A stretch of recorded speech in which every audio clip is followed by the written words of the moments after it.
KUSP presents First Person Singular. Opinions expressed are those of the commentator. Olga Cossi learned the importance of seatbelts. Today, seatbelts are a must to my husband Don.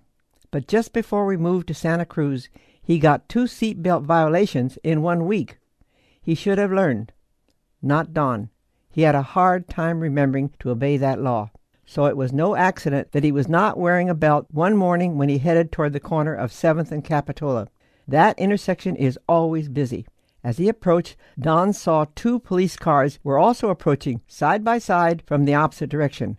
The green light was in Don's favor, so he quickly tried to get his hands on the elusive strap to get it hooked. He reached back frantically. Finally, he had to look back in order to find the belt so he could click it. He barely managed to make the connection before he entered the intersection.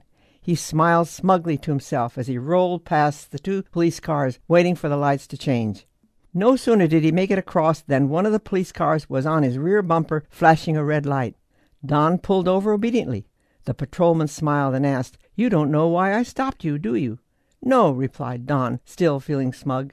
The patrolman shook his head and said, "Well, you crossed on a red light." So while Don was struggling with the seatbelt, the traffic light had changed. It was a painful experience, but it made a believer of him. Of us. Olga Cossi is a writer living at Sorrento Road.